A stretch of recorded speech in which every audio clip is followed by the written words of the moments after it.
Hi friends, బాగున్నారా? యెహోవా shalom సమాధానకర్త అయిన యేసు నామములో మీకు నా శుభములు. నేటి మన టాపిక్ పరిశుద్ధ గ్రంథంలోని 2 అధ్యాయాల 37వ పుస్తకం హగ్గయి వ్రాసిన హగ్గయి గ్రంథం. హగ్గయి అనగా పండుగ. హగ్గయి బబులోను చెరలో జన్మించిన యాజక వంశీయుడని భావిస్తారు. చెర తర్వాతి ప్రవక్తల ముగ్గురులో మొదటివాడు హగ్గయి, తర్వాత వారు జకర్యా, మలాకి. హగ్గయి 520 BCలో ఈ గ్రంథాన్ని వ్రాశారు. దీనిలో ముఖ్యాంశములు రీసెట్, రెన్యూ, రీబిల్డ్. దీని నేపథ్యం దేవుని మందిర పునర్నిర్మాణం. దీనిలో గ్రంథ నిర్మాణం 4 సందేశాలు. మొదటిది 1వ అధ్యాయం ఆగిపోయిన మందిర నిర్మాణానికి ప్రజలను సమాయత్తం చేయడం. రెండవది 2:1-9లో వృద్ధుల నిట్టూర్పును బట్టి మొదటి మందిరం కంటే కడవరి మందిర మహిమ ఎక్కువ అని చెప్పడం.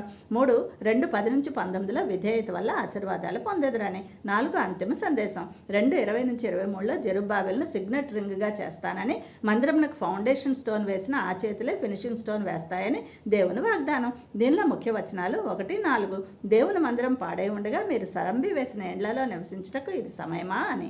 1:7లో మీ ప్రవర్తనను గురించి ఆలోచించుకోనండి. 2:19లో ఇది మొదలుకొని నేను మిమ్మల్ని ఆశీర్వదించేదను. దీనిలో ఆధ్యాత్మిక పాఠం. మత్తయి 6:33లో మీరు ఆయన రాజ్యమును నీతిని మొదట వెతుకుడే అని యేసయ్య చెప్పినట్లు దేవునికి ప్రథమ ప్రాధాన్యత ఇవ్వాలని. దీనిలో క్రీస్తు ముంగుర్తులు. 2:7లో అన్యజనులు అందరి ఇష్ట వస్తువు అనగా ఆధ్యాత్మిక అర్థం యేసుక్రీస్తే. 2:9లో కడవరి మందిర మహిమ ఎక్కువగును, ఎందుకంటే మన యేసయ్య సంచరించిన మందిరం ఈ దేశమండి. ఏంటి, ఆ మందిరాన్ని హేరోదు 46 సంవత్సరములు కట్టాడు కదా అనుకుంటున్నారా? లేదండి, అది జెరుబ్బాబెలు కట్టిన 2వ మందిర విస్తరణ మాత్రమేనండి. 2:6-21లో భూమి ఆకాశములను కంపింపచేస్తానన్నమాట క్రీస్తు రాజ్య స్థాపనకు, ఆయన 2వ రాకడకు సూచన. 2:23లోని జెరుబ్బాబెలు క్రీస్తుకు సాదృశ్యంగా యేసు వంశావళిలో చేరాడుగా.